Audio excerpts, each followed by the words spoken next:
আজকে অত্যন্ত দুঃখে ভারাক্রান্ত অন্তরে বলতে হচ্ছে, কত বড় বেয়াদব, কত বড় জালেম, কত বড় এমন ভাবে খারাপ হইতে পারলে আমাদের খাইয়া আমাদের পয়রা মুসলমানের দেশে বাস করে আমাদের মুসলমান সাইফুল ইসলাম আলিফকে হত্যা করেছে, তার বিচার না হওয়া পর্যন্ত তৌহিদি জনতাকে দাবিয়ে রাখা যাবে।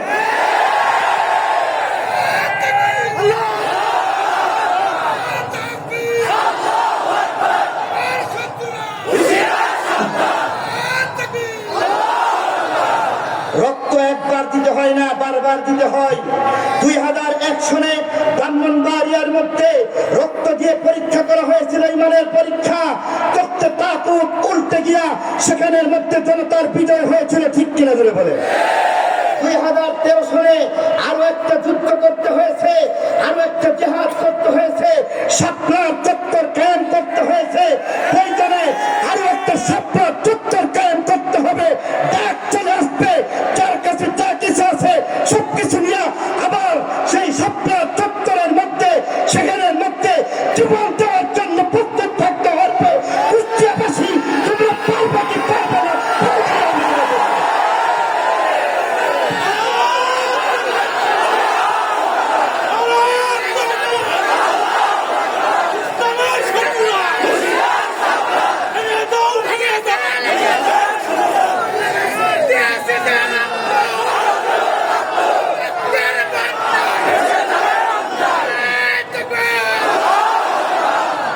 মেরে মুখতারাম দোস্ত বুজুর্গ, কিন্তু আসল কথা হচ্ছে আমরা আমাদের গুনাহ ছাড়তে হবে।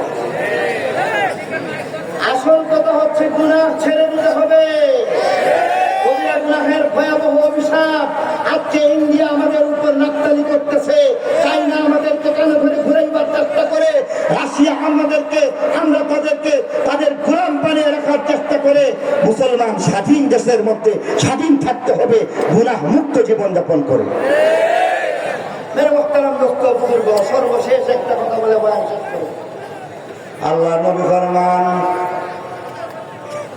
وما لم تحكم أئمتهم بكتاب الله ويتخيروا مما أنزل الله إلا جعل الله بأسهم بينهم। আল্লাহ নবী পঞ্চম একটা কবিরা গুনাহের কথা বর্ণনা করেছেন। আল্লাহ নবী কবিরা গুনাহের কথা বলতে গিয়া বলতেছেন, সাবধান সাবধান, কবিরা গুনাহ হইল আল্লাহর বিধান বাদ দিয়া, মানুষের গড়া মতো বাদ দিয়া যদি দেশ চালাও, এটা একটা কবিরা গুনাহ। আল্লাহর বিধান বাদ দিয়া দেশ চালানো কবিরা গুনাহ, ঠিক কিনা বলো? এবার বলতে ইচ্ছা করতেছে, একটু শুনুন, এদিকে তাকান। মামুন সাহেব হয়তো চলে আসছেন, আপনাদের ধৈর্য ধরতে হবে, এমন কাজ করবো না।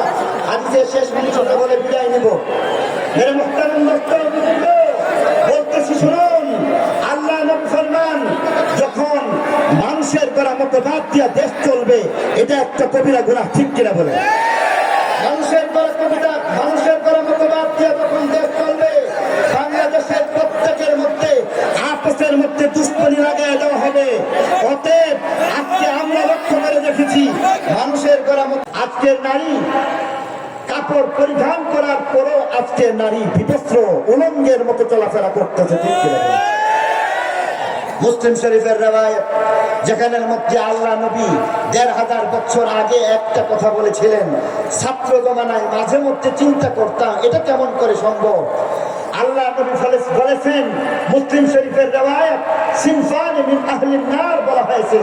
দুই প্রকারের জাহান্নামের বর্ণনা করতে গিয়া আল্লাহ নবী এক প্রকারের জাহান্নামের আলোচনা এইভাবে করেছেন, ওয়া নিসাউন কাসিয়াতুন আরিয়াত, এক প্রকারের নারী যারা কাপড় পরিধান করবে তারপরেও তারা থাকবে উলঙ্গ।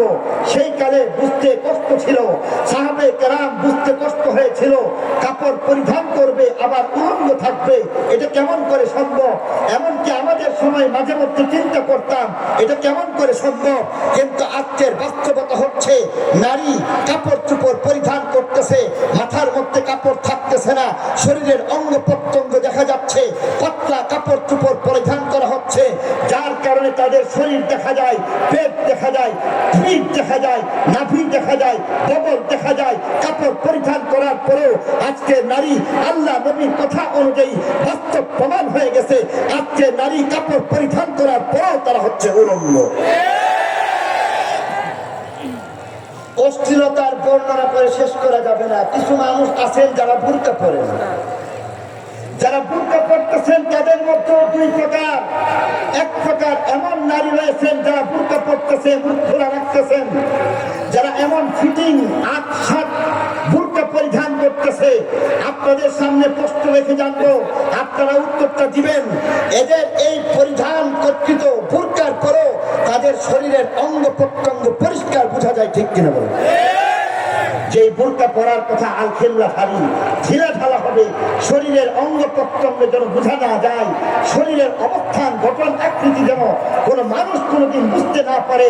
সেখানে ফিটিং বুরকা পরিধান করার কারণে তার হাত কতটুকু মোটা অথবা চিকন, তার শরীরের গঠন আকৃতি কতটুকু বা কেমন, কোমরের সাইজ কেমন হয়ে যেতে পারে, এমনকি তার বুকের অবস্থা কেমন পরিষ্কার করে দেখা যায়, তাহলে এই বুরকা আরো একটা অস্থিরতার নাম, ঠিক কিনা ধরে বলে? বাদ বাকি অস্থিরতার বর্ণনা করা আমার পক্ষে পুরোপুরি সম্ভব না। কিছুটা যদি বলি তাহলে আজকে 15 বছর 13 বছর 12 বছরের একজন বালিকা, যাকে সরকার শিশু বলে আখ্যায়িত করে, এমন একজন বালিকাকে মাত্র 13 বছরের একটা বালক অবৈধ হারাম প্রেম নিবেদন করতেছে, ঠিক কিনা বলে? প্রকাশ্যে শুধু প্রেম নিবেদন করতেছে এমন না, বরং রাস্তার মধ্যে বেরিয়ে যাচ্ছে, রাস্তার মধ্যে ইফতিজিং করতেছে। নারী পুরুষ অবাধ মেলামেশা যেমন হচ্ছে, সাথে সাথে কোথাও কোথাও দেখা যায় একটু সতর্কতার সাথে তাদের লজ্জা লাগে। এই কারণে ক্যাফটেরিয়ার মধ্যে যাচ্ছে, ছোট ছোট কেবিন বানানো হচ্ছে, আর সেখানের মধ্যে অশালীন যত কার্যকলাপ রয়েছে আজকের বাস্তবতা হচ্ছে। দোকানদার জানতেছে, কর্মচারী জানতেছে, বাহিরের মানুষ জানতেছে, প্রত্যেকে বুঝতেছে এই ঘরের মধ্যে একটা যুবক, এই ঘরের মধ্যে একটা যুবতী যারা পর্দায় আরাম করে চা খাচ্ছে না, নষ্টামি করতেছে, ঠিক কিনা ধরে বলে? আজকের বাস্তবতার আলোকে যদি বলা হয় তাহলে দেখবো আজকের নারী এমন হয়ে গেছে যে আজকের নারীকে প্রকাশ্যে জীবাণুকে দিনে দুপুরের মধ্যে স্কুল থেকে বের হচ্ছে, কলেজ থেকে বের হচ্ছে, কলেজের আঙ্গিনার মধ্যে, বিশ্ববিদ্যালয়ের আঙ্গিনার মধ্যে একজন যুবক আরেকজন যুবতীর দিকে যেখানে তাকানো হারাম, সেখানের মধ্যে পরস্পর হ্যান্ডশেক করতেছে, পরস্পর আলিঙ্গন করতেছে। শুধু তাই নয়, বন্ধুদের উপস্থিতিতে, হাজার হাজার মানুষের উপস্থিতিতে একজন আরেকজনকে চুমু খাচ্ছে, ঠিক কিনা ধরে বলে?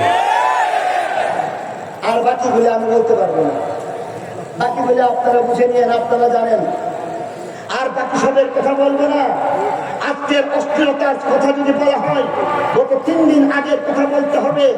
এই বাংলার জমিনের মধ্যে এমন নারী যে অস্থিরতার সকল কিছুকে ছাড়িয়ে দিয়েছে, বিবাহ করেছে এক যুবককে, সেই যুবকের সাথে কন্ট্রাক্ট করেছে, আমার বাড়িতে তোমাকে থাকতে হবে ঘর জামাইয়ের মতো।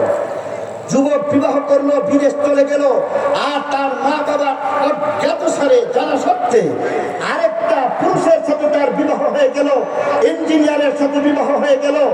আর পত্রিকার মধ্যে, খবরের মধ্যে বড় কভারেজ করা হয়েছে, যেখানে বলা হয়েছে একাই 2 স্বামীকে সামলায়। নাউজুবিল্লাহ বলেন। এমন অশ্লীলতা সমাজের মধ্যে আছে না নাই? বাকিগুলি আর বলতে পারবো না, এতে অনেক বেশি বলা হয়ে গেছে। আল্লাহ নবী ফরমান, যেখানের মধ্যে অশ্লীলতার সয়লাভ হবে, বিপদ 2টা চলে আসবে। বিপদ কয়টা? আল্লাহ নবী ফরমান, লাম তাজহারিল ফাহিশাতু ফি কওমিন কাত্তু হাত্তা ইউলিনু বিহা ইল্লা ফাশা ফীহিমুত তাউন ওয়াল আওজা' আল্লাতী লাম তাকুন ফি আসলাফিহিমুল লাযীনা মাদাউ। অশ্লীলতা যখন প্রকাশ্যে রূপ নিবে, বিপদ 2টা চলে আসবে। 1 নম্বর বিপদের কথা বলা হয়েছে ইল্লা ফাশা ফীহিমুত তাউন, সেই সমাজের মধ্যে মহামারী চলে আসবে।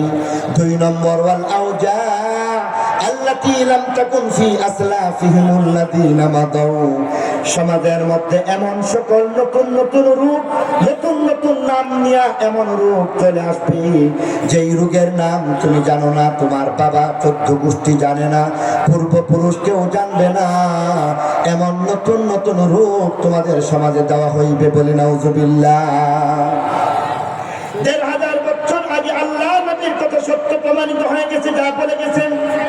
অস্থিরতার সৈলাবের কারণে 2021 সনের মধ্যে আমার আল্লাহ 2019 এবং 20 সনের মধ্যে সারা পৃথিবীব্যাপী করোনা মহামারী দিয়া দেখায় দিয়া দেখলেন, সারা বিশ্বকে অচল করে দেখায় আমার আল্লাহ জানায় দিলেন, দেখো দেখো সত্যবাদী নবী, সত্যায়িত নবী যেই কথা বলেছেন সত্য। আজকের অশ্লীলতার বিচার হইতেছে সারা বিশ্ব করোনা মহামারীর কারণে অচল হয়ে গেছে। শুধু তাই নয়, নতুন নতুন রূপ চলে আসছে, চিকনগুনিয়ার মতো রূপ, নতুন রূপ চলে আসছে, ডেঙ্গুর মতো নতুন রোগ জগতের মধ্যে চলে আসছে। আজকে থেকে 20 বছর আগে, 30 বছর আগে ডায়াবেটিস বলতে কিছুই ছিল না, নতুন রোগ চলে আসছে। আজকে থেকে 20 বছর আগে ব্রেন স্ট্রোকের মতো রোগের কথা আমরা শুনতাম না, বর্তমানে সেই রোগ চলে আসছে। ব্রেস্ট ক্যান্সারের মতো নতুন রোগ চলে আসছে, ইন্ডিয়ান ভেরিয়েন্টের মতো নতুন ভাইরাস বাংলাদেশে আসছে, এমন করে করে নতুন নতুন রূপ চলে আসছে। ও আমার ভাইয়েরা, ও আমার বোনেরা, আল্লাহর নবীর কথা সত্য, সত্যবাদী নবী যেমন বলেছেন মহামারী হয়ে যাবে, মহামারী আসছে। আল্লাহর নবী বলছেন নতুন নতুন রূপ চলে আসবে, নতুন নতুন রূপ বর্তমান বাস্তবতা, ঠিক কিনা? 2 নম্বরে আল্লাহ নবী ফরমান, কবিরা গুনাহের নাম হইতেছে অসৎ ব্যবসা। সত্যবাদী ব্যবসায়ীর বর্ণনা দিতে গিয়ে আল্লাহ নবী এক হাদিসের মধ্যে ফরমান, আত-তাজিরুল আমিন মা'আন নাবিয়িনা ওয়াস-সিদ্দীকিনা ওয়াশ-শুহাদা'i ওয়াস-সালিহিন। একজন সত্যবাদী ন্যায় নিষ্ঠার তিনি ব্যবসা করবেন, সৎ ব্যবসায়ী হইয়া তিনি জান্নাতের মধ্যে নবীগণের জান্নাত পায়া দেন, শহীদগণের জান্নাত পায়া দেন, সিদ্দীকগণের জান্নাত পায়া দেন, সালেহগণের জান্নাত পায়া দেন। ইব্রাহিম খলিলুল্লাহর আসনের মধ্যে একজন সৎ ব্যবসায়ী পৌঁছে যেতে পারে। পক্ষান্তরে আঙ্গুল ফুলে কলা গাছ হওয়ার ফল ভালো হয় না। বারবার বাস্তবতা, এই বাস্তবতা প্রকাশ্যে চলে আসে। যারা এমন ভাবে ঠকানোর কারবার করবে, মিথ্যার কারবার করবে, মানুষকে ঠকাইবার কারবার করবে, ওজনে কম দেওয়ার কারবার করবে, ভেজাল কারবার করবে, সিন্ডিকেট বাণিজ্য করবে, আল্লাহ নবী ফরমান এমন সমাজের মধ্যে বিপদ আর বিপদ, কমপক্ষে 3টা বিপদ চলে আসবে। আঙ্গুল ফুলে কলা গাছ হওয়ার পরিণাম ভালো হয় না, বিপদ আর বিপদ। ব্রাহ্মণবাড়িয়ার বাস্তব ঘটনা বলতে পারি, যেখানের মধ্যে আমার এলাকার একজন ব্যবসায়ী কোটি কোটি টাকার মালিক, যিনি কিনা তার দোকান থেকে আমি নিজে রেগুলার কাস্টমার হিসেবে মালামাল খরিদ করতাম। এমন একটা মানুষকে একদিন দেখলাম, জামিয়া ইউনুসিয়া থেকে বাসায় যাচ্ছিলাম, রাস্তার মধ্যে কোনো একজন ফকির ডাক দিয়ে বলেন, হুজুর হুজুর কথা শুনেন। লোকটা ফকির বলে তার দিকে ভ্রুক্ষেপ করা যাচ্ছিল না। এবার কাছে আসলাম, তাকায় দেখলাম, লোকটার দিকে তাকাইয়া অবাক হয়ে গেলাম। ব্যাপার কি? একটা মানুষ ঠেলা গাড়ির মধ্যে বসা রয়েছে, নোংরা ময়লা কাপড় চোপড় পরিধান করা হয়েছে, একটা পা কাটা, আর এমন ভাবে ক্ষীণ স্বরে বলতেছে, হুজুর আমাকে চিনছেন কিনা বলুন। বললাম যে না না, চিনতে পারি নাই। এবার কাপড়টা খানিকটা সরাইয়া বলেন, হুজুর দেখেন আমাকে চিনছেন কিনা। আজকে আমি অবাক হয়ে দেখলাম, একজন ভিক্ষুক মানুষ এখানের মধ্যে কেমন করে আসলো। এই লোক তো ভিক্ষা করার কথা না, এই লোক তো সেই লোক যেই লোকটা কোটি কোটি টাকার মালিক। জিজ্ঞাসা করলাম কি হইল ভাই? উত্তর দিয়া বলেন, 3টা দোকান বিক্রি করতে হয়েছে, 3টা বাড়ি বিক্রি করতে হয়েছে, ব্যাংক ব্যালেন্স সব খতম হয়ে গেছে। আজকের বাস্তবতা হচ্ছে, দয়া করে 10টা টাকা ভিক্ষা দিবেন, ভিক্ষা দিলে একটা রুটি কিনে খাইতে পারবো, আর 10টা টাকা ভিক্ষা না দিলে সারাদিন খাই নাই, খাইতেও পারবো না। লোকটাকে 10টা টাকা ভিক্ষা অবশ্যই দিয়েছি, তবে কষ্ট হয়েছে। আল্লাহ নবী ফরমান, সৎ ব্যবসায়ী হইয়া তুমি নবীর সাথে জান্নাতে হয়ে যাইতে পারো। পক্ষান্তরে ওজনে কম দেওয়ার বাণিজ্য করবা, সিন্ডিকেট বাণিজ্য করবা, মানুষকে ঠকাইবার কারবার করবা, ধোঁকার ব্যবসা করবা, মানুষকে এমন ভাবে মিথ্যার কারবার করবা, ওজনের মধ্যে কম দেওয়ার বাণিজ্য করবা, ভেজাল কারবার করবা। আল্লাহ নবী ফরমান তিনটা বিপদ। এক নম্বরে বলা হয়েছে ইল্লা উখিদু বিসসিনিন, দুই নম্বর শিদ্দাতুল মাউনা, তিন নম্বর জাওরি সুলতান আলাইহিম। আল্লাহ নবী ফরমান এক নম্বর বিপদের নাম অভাব। সমাজের মধ্যে অভাব লাগবে। ব্যবসায়ী, তুমি নিজের পেটে লাথি দিলা না, জনগণের পেটেও লাথি দিলা। আজকের বাস্তবতা হচ্ছে দেশের মধ্যে চাপা অভাব, দুর্ভিক্ষ চলতেছে, ঠিক কিনা বলো? আমরা দেখেছি, ছোটবেলায় দেখেছি, আপনাদের এলাকার কথা আপনারা ভালো জানবেন, আমি আশা করি এই বিষয়ে একমত হবেন। আমরা দেখেছি বাড়ির সামনে আঙ্গিনার মধ্যে, যেখানে মধ্যে মানুষ রসুন চাষ করেছে, পেঁয়াজ চাষ করেছে, মরিচ চাষ করেছে, আদা চাষ করেছে, সারা বছর খেয়েছে, সারা বছর খাওয়া দাওয়ার পরে মাঝে মধ্যে বিক্রি করেছে। শীতকাল আসার আগে আগে মুরব্বীরা বলা বলি করতে শুরু করেছে, তাড়াতাড়ি পেঁয়াজ বিক্রি করো, না হয় সেখানের মধ্যে বীজ গেরা বের হয়ে যাবে, গাছ বের হয়ে যাবে, দাম পাওয়া যাবে না, তাড়াতাড়ি বিক্রি করো। এমন পেঁয়াজের কোনো অভাব ছিল না। আর আজকে আল্লাহ নবীর কথা সত্য হয়ে গেছে, বাংলাদেশের অভাব এমন হয়ে গেছে, আজকে 3 মাস যেতে না যেতেই ইন্ডিয়া, চাইনা থেকে পেঁয়াজ আমদানি করতে হয়, ঠিক কিনা জোরে বলেন? আজকের বাস্তবতা হচ্ছে ইন্ডিয়া থেকে পেঁয়াজ আমদানি করা হচ্ছে। অভাবের বাস্তবতা হচ্ছে আজকে লক্ষ টাকা বিদেশ থেকে ভাই পাঠাইলো, ছেলে পাঠাইলো, ব্যাংক থেকে জানায় দেওয়া হলো একদিনে তোমাকে সকল টাকা দেওয়া যাবে না, লক্ষ টাকার জন্য 10 দিন অপেক্ষা করতে হবে। এক চেকের মধ্যে 10,000 করে হিসাব করলে দেখা যায় লক্ষ টাকার জন্য 10 দিন অপেক্ষা করতে হচ্ছে। ব্যাংকগুলি উজাড় হয়ে গেছে। এই হচ্ছে আমাদের দেশের অভাবের ছোট্ট একটা চিত্র, ঠিক কিনা জোরে বলে? অভাব আছে না নাই? 2 নম্বর শিদ্দাতুল মাউনা, জিনিসপত্রের দাম বাড়বে। জিনিসপত্রের দামের কথা আমাকে আপনাদেরকে বোঝানোর প্রয়োজন বোধ করি না।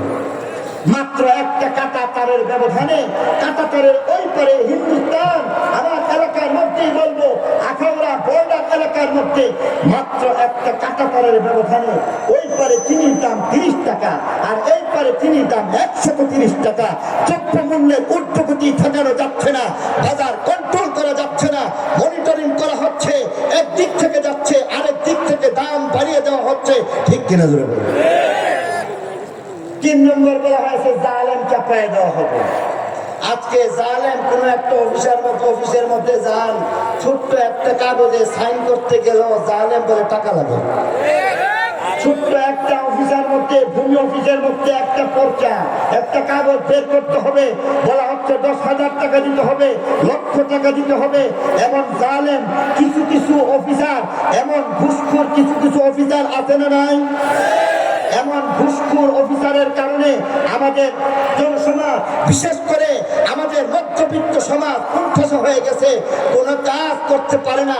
আদালতের মধ্যে আজকে ঘুষ খাচ্ছে কিছু কিছু মানুষ, যেখানের মধ্যে উকিল ঘুষ খাচ্ছে, আর সেখানের মধ্যে বলা হয়েছে তুমি হাজার সত্য হইতে পারো, তোমার টাকা নাই, মামলা তুমি জিতবে না, হাইরা যাবে।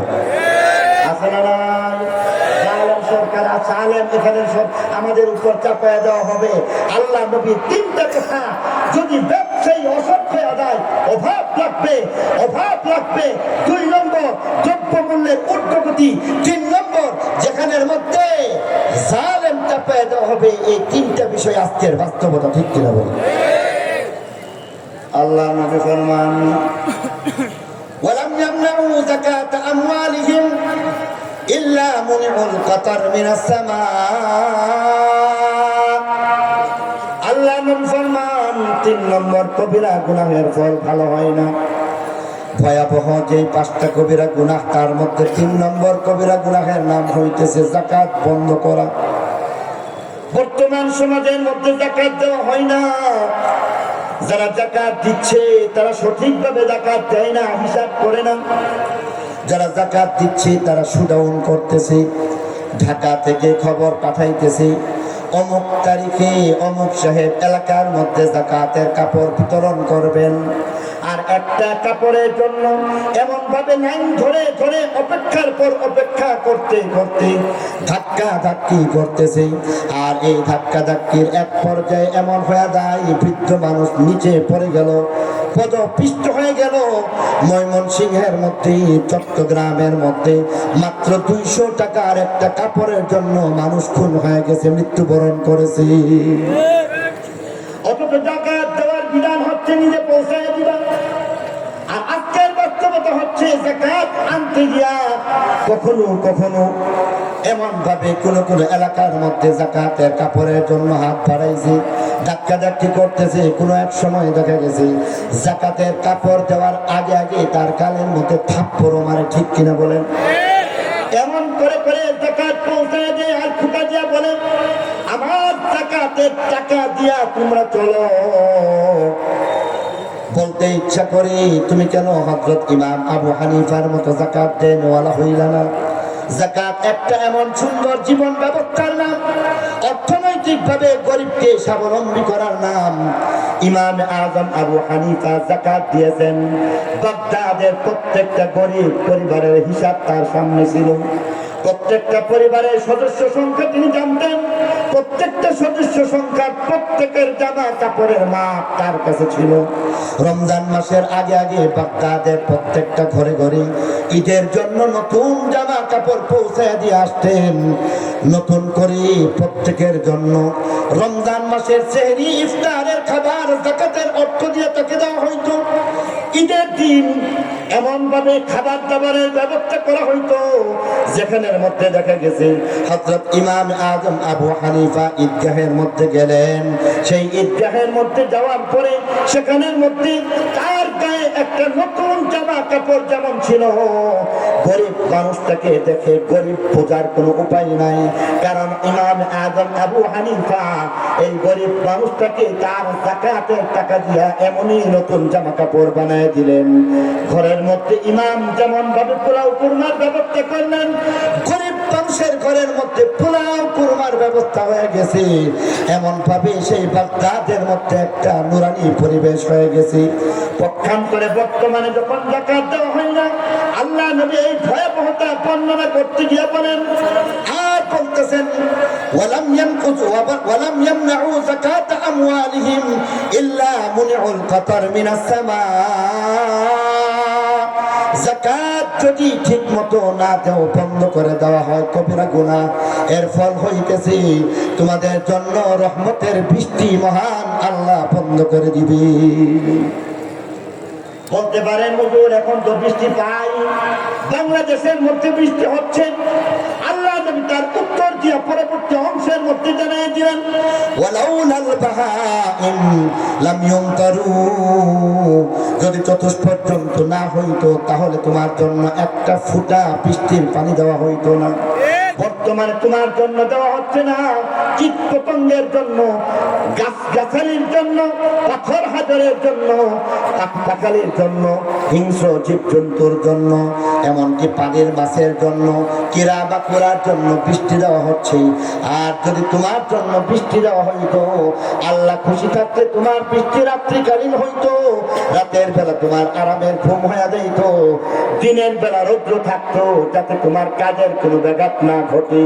কিন্তু সেই বৃষ্টি যেহেতু কীট পতঙ্গের জন্য দেওয়া হইতেছে, এই কারণে তোমার খেয়াল করা হচ্ছে না, বরং কীট পতঙ্গের জন্য বৃষ্টি আর তোমার জন্য বিনা মৌসুমে বৃষ্টি দেওয়া হইতেছে। আর যখন বৃষ্টির প্রয়োজন তখন তোমাদেরকে বৃষ্টি দেওয়া হয় না।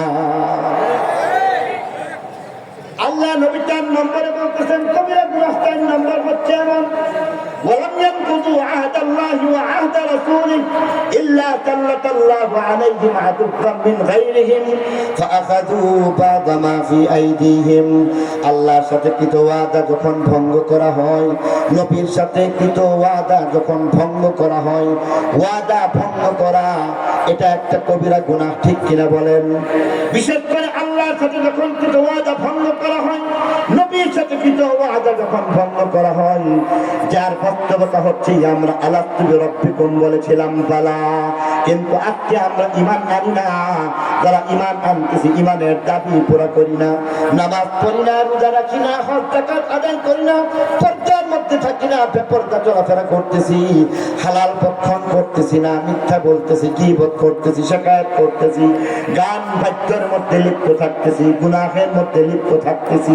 অতএব আল্লাহ এবং তার রাসূলের সাথে কৃত ওয়াদা ভঙ্গ হয়ে যায়। আল্লাহর নবী ফরমান এমন ভাবে যদি কৃত ওয়াদা ভঙ্গ হয়ে যায়, ফল নিয়ে দাও। আল্লাহর নবী ফরমান আল্লাহর নবী ফরমান ওয়ালাম ইয়ানকুদু আহাদাল্লাহি ওয়া আহাদা রাসূলিহি ইল্লা সাল্লাল্লাহু আলাইহিম আদুব্বাম মিন গায়রিহিম।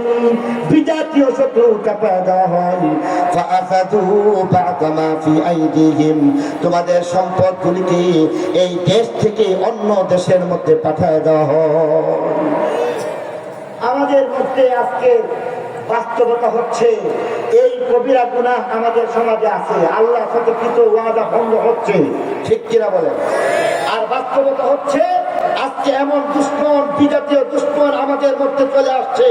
আমাদের এই দেশ যারাই চালাইতেছে, এই দেশ চালাইবার পরে মক্তদের মধ্যে যখন বসার পরে তারপরও স্বাধীনভাবে দেশ চালাইতে পারে না। বিজাতীয় শত্রু রক্ত চক্ষুকে ভয় পায়, কখনো হিন্দুস্তানের দিকে তাকায় তাকায় কথাবার্তা বলে, কখনো আমেরিকার দিকে তাকায় তাকায় কথাবার্তা বলে, কখনো রাশিয়ার দিকে তাকায় তাকায় কথাবার্তা বলে, কখনো চিন্তা করে না জানি চায়না নারাজ হয়ে যায়। এই বাস্তবতা যদি না হতো তাহলে আজকে বাংলাদেশের মধ্যে বিজাতীয় এমন ৯২% মুসলমানের দেশের মধ্যে হিন্দুদের আস্ফালন হওয়ার কথা ছিল না, ঠিক কিনা বলেন? একটা ছোট্ট জরিপ যদি আপনাদেরকে বলি তাহলে বলতে ইচ্ছা করে, আজকের বাস্তবতা হচ্ছে এই বাংলাদেশের মধ্যে আমাদের যত মানুষ রয়েছে তার মধ্যে কম করে হলেও মুসলমানদের সংখ্যা হচ্ছে ৯০ জন, ঠিক কিনা জোরে বলেন? ৯০ জন যদি মুসলমান হয়ে থাকে তাহলে ধরুন ১০০ টাকার প্রয়োজন হচ্ছে, তাহলে ৯০ টাকা মুসলমান দিচ্ছে কি দিচ্ছে না? আমার কথাটুকু একটু মেহরবানি করে উত্তর দিবেন, জরিপটা বুঝার চেষ্টা করবেন। আপনাদের কাছে উত্তর চাইবো, উত্তরটা দিবেন, পারবেন? রাজি আছেন? আমাদের দেশে যদি ৯০ জন মুসলমান হয়ে থাকে তাহলে ১০ জন হচ্ছে হিন্দু, বৌদ্ধ, খ্রিস্টান। ১০ জনের মধ্যে রয়েছে ১৩ প্রকারের উপজাতি। এই ১০ জনের মধ্যে নাস্তিক মুরতাদ আছে। তাহলে দেখা যাচ্ছে দেশ চালাইতে ১০০ টাকা লাগলে মুসলমান একাই ৯০ টাকা দিচ্ছে, ঠিক কিনা জোরে বলে?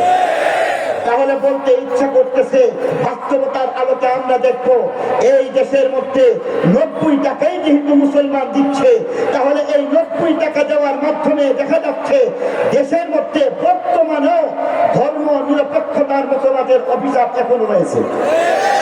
ধর্ম নিরপেক্ষতার অভিশাপের কারণে আজকের বাস্তবতা হচ্ছে মুসলমান সমান অধিকার নিয়ে থাকবে, হিন্দু সমান অধিকার নিয়ে থাকবে, সংখ্যালঘু খ্রিস্টান সমান অধিকার নিয়ে থাকবে, সংখ্যালঘু এমন ভাবে যত উপজাতি রয়েছে তারা সমান অধিকার নিয়ে থাকবে। বাংলাদেশের সাংবিধানিক কথা এটাই, ঠিক কিনা বলে? তাহলে ফল দাঁড়াচ্ছে কি? মসজিদের মধ্যে যদি ১০,০০০ টাকা সরকার অনুদান দেয় তাহলে এই ১০,০০০ টাকা অনুদান হিন্দুর মন্দিরেও প্রাপ্য, ঠিক কিনা বলুন? ১০,০০০ টাকা পেগুড়ার মধ্যে প্রাপ্য, ১০,০০০ টাকা গির্জার মধ্যে প্রাপ্য।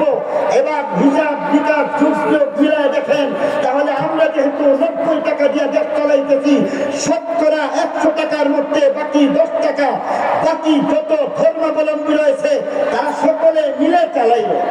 এবার চিন্তা করে দেখেন, যখন ধর্মীয় প্রতিষ্ঠানের মধ্যে সাহায্যের প্রয়োজন হয়েছে, মসজিদকে সরকার বরাদ্দ দিল ১০,০০০, মন্দিরের মধ্যে ১০,০০০ দিবে না কম?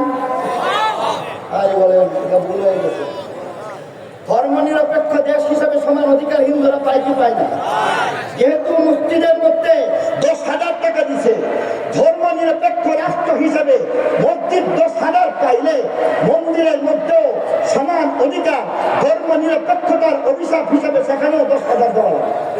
বিষয়টা কি বুঝাইতে পারলাম যে পারলাম না? তাহলে দেখেন, এই দেশের মধ্যে সরকার যদি ধর্মীয় প্রতিষ্ঠান মুসলমানের মসজিদের মধ্যে ১০,০০০ দেয়, সমান অধিকার ধর্ম নিরপেক্ষ রাষ্ট্র হিসেবে মন্দিরও পাইল ১০,০০০, ঠিক কিনা বলুন? বিষয়টা হচ্ছে এমন, সংখ্যালঘু দেশ ধর্ম গির্জার মধ্যে 10,000 সরকার দিচ্ছে, কারণ ধর্ম নিরপেক্ষ দেশ। পেপুডার মধ্যে 10,000 দিচ্ছে, ধর্ম নিরপেক্ষ দেশ। মুসলমান যত সুযোগ পাইবে, হিন্দু ততই সুযোগ পাইবে, খ্রিস্টান ততই সুযোগ পাইবে, ভক্ত সমান সুযোগ পাইবে। ঠিক কিনা ধরে বলুন?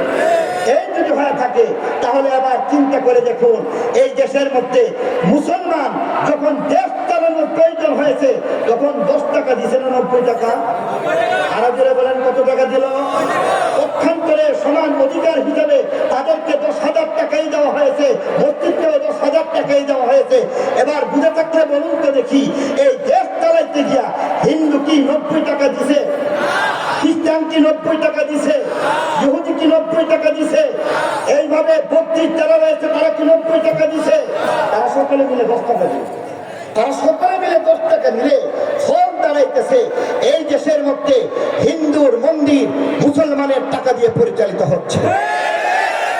সকল তারা যদি 10 টাকা দিয়ে থাকে তাহলে বলতে হবে এই দেশের মধ্যে মুসলমানদের টাকা দিয়া গির্জা চলতেছে। সমান সুযোগ যেহেতু তাদেরকে দেওয়া হয়েছে, তারা মাত্র 10 টাকা দিয়ে যখন অংশগ্রহণ করেছে, দেশ স্বাধীন হয়েছে। আমরা স্বাধীন এবং সমান সুযোগ সুবিধা দেওয়ার জন্য দেশের স্বার্থে বলেছি যে এখানের মধ্যে পেগুড়ার মধ্যে 10,000 টাকা দেওয়া হবে, তাহলে মুসলমানের টাকা দিয়ে পেগুড়া চললো, মুসলমানের টাকা দিয়ে গির্জা চললো, মুসলমানের টাকা দিয়ে মন্দির চললো। ঠিক কিনা ধরে বলেন? তারপরেও মুসলমান উদার। ঠিক কিনা বলেন? তারপরেও মুসলমান কোনদিন বলছে আমরা 90 টাকা দিলাম, আমরা 10,000 পাইলাম, হিন্দু কেন 10,000 পাইব? এমন কোন সাম্প্রদায়িক এমন কোন কথাবার্তা আপনারা কোনদিন শুনেছেন? এরপরও দেখা যায় আমাদের এই দেশটাকে বলা হচ্ছে সাম্প্রদায়িক সম্প্রীতি বিনষ্ট মুসলমান করতেছে। এখানের মধ্যে হিন্দুদের আস্থালন দেখে অবাক হয়ে যায়, বলতে ইচ্ছা করতেছে সাবধান হয়ে যায়। আর যদি ব্যতিক্রম কিছু করো, হইতে পারে এই তৌহিদি জনতা বারাউলিয়ার দেশ, যে দেশের মধ্যে ওলামায়ে কেরামের দেশ, যে দেশ স্বাধীন রাষ্ট্র, যেখানের মধ্যে 90 জন মুসলমানের দেশ, যেই দেশের মধ্যে হিন্দু তোমার মন্দির মুসলমানের টাকা দিয়ে চলতেছে, তাদের যদি খেপিয়ে তোলো, হইতে পারে তোমাদের মন্দিরগুলির মধ্যে অনুদান বন্ধ করে তোমাদেরকে নিষিদ্ধ করে দেওয়া হবে। ঠিক কিনা জোরে বলেন? বলতে ইচ্ছা করছে সাবধান হয়ে যাও, সাবধান হয়ে যাও। বাংলা বেদা আসমানের দিকে তাকায় লাফালাফি করবে না। যদি এমন কিছু করতে চাও, পেশাব করার দরকার হইবে না। বাংলাদেশের 90 জন মুসলমান যদি থুতু ফেলে দেওয়া হয়, তাহলে এই থুতুর সাগরের মধ্যে হিন্দু ভাসতে ভাসতে হিন্দুস্তানি চলে যেতে বাধ্য হবে। ঠিক কিনা বলবে?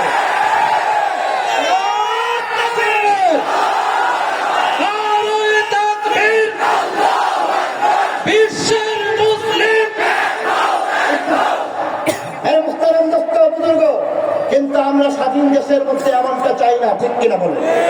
তোরাও থাক, তোদের মতো করে থাক, তোরা তোদের মতো ধর্ম নিয়ে চল, আমাদের টাকা দিয়ে চলবে, অসুবিধা নাই, তবে বাড়াবাড়ি করিস না। আল্লাহ নবী ফরমান, কিন্তু ওয়াদা যখন ভঙ্গ করা হয়, বিজাতীয় শত্রু চাপায় দেওয়া হয়েছে। আজকে অত্যন্ত দুঃখে ভারাক্রান্ত অন্তরে বলতে হচ্ছে, কত বড় বেয়াদব, কত বড় জালেম, কত বড় এমন ভাবে নাম খারাপ হইতে পারলে আমাদের খাইয়া আমাদের পয়রা মুসলমানের দেশে বাস করে আমাদের মুসলমান সাইফুল ইসলাম আলিফকে হত্যা করেছে, তার বিচার না হওয়া পর্যন্ত তৌহিদি জনতাকে দাবিয়ে রাখা যাবে।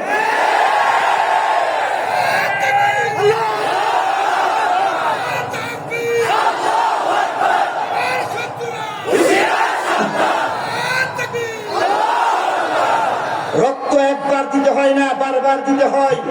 2001 সনে ব্রাহ্মণবাড়িয়ার মধ্যে রক্ত দিয়ে পরীক্ষা করা হয়েছিল, ইমানের পরীক্ষা করতে তাকুত উল্টে গিয়া সেখানের মধ্যে জনতার বিজয় হয়েছিল। ঠিক কিনা ধরে বলে? 2013 সনে আরো একটা যুদ্ধ করতে হয়েছে, আরো একটা জিহাদ করতে হয়েছে, শাপলার চত্বর কায়েম করতে হয়েছে। প্রয়োজনে আরো একটা শাপলার চত্বর কায়েম করতে হবে। ডাক চলে আসবে, যার কাছে যা কিছু আছে সবকিছু নিয়ে আবার সেই শাপলার চত্বরের মধ্যে সেখানের মধ্যে জীবন দেওয়ার জন্য প্রস্তুত থাকতে হবে। কুষ্টিয়াবাসী তোমরা পারবে কি পারবে না?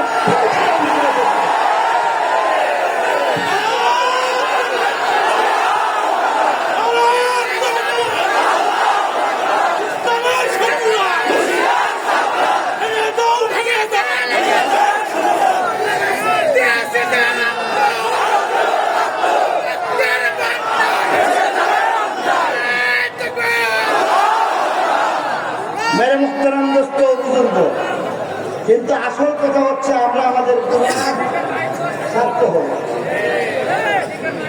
আসল কথা হচ্ছে গুনাহ ছেড়ে দিতে হবে। কবিরা গুনাহের ভয়াবহ অভিশাপ আজকে ইন্ডিয়া আমাদের উপর নাকতালি করতেছে, চাইনা আমাদেরকে কানে ধরে ঘুরাইবার চেষ্টা করে, রাশিয়া আমাদেরকে, আমরা তাদেরকে তাদের গোলাম বানিয়ে রাখার চেষ্টা করে। মুসলমান স্বাধীন দেশের মধ্যে স্বাধীন থাকতে হবে, গুনাহ মুক্ত জীবনযাপন করে। মেরে মুহতারাম দোস্ত বুজুর্গ, সর্বশেষ একটা কথা বলে বয়ান শেষ করব। আল্লাহ নবী ফরমান, وما لم تحكم أئمتهم بكتاب الله ويتخيروا مما أنزل الله إلا جعل الله بأسهم بينهم। আল্লাহ নবী পঞ্চম একটা কবিরা গুনাহের কথা বর্ণনা করেছেন। আল্লাহ নবী কবিরা গুনাহের কথা বলতে গিয়া বলতেছেন, সাবধান সাবধান, কবিরা গুনাহ হইল আল্লাহর বিধান বাদ দিয়া, মানুষের গড়া মতো বাদ দিয়া যদি দেশ চালাও, এটা একটা কবিরা গুনাহ। আল্লাহর বিধান বাদ দিয়া দেশ চালানো কবিরা গুনাহ, ঠিক কিনা বলো? এবার বলতে ইচ্ছা করতেছে, একটু শুনুন, এদিকে তাকান। মানুষ সাহেব হয়তো চলে আসছেন, আপনাদের ধৈর্য দিতে হবে, এমন কাজ করবো না। হাদিসের শেষ মিনিটটা বলে বিদায় নিব। মেরে মুহতারাম দোস্ত বুজুর্গ, বলতেছি শুনুন, আল্লাহ নবী ফরমান, যখন মানুষের করা মতো বাদ দিয়া দেশ চলবে, এটা একটা কবিরা গুনাহ, ঠিক কিনা বলে? মানুষের করা কবিরা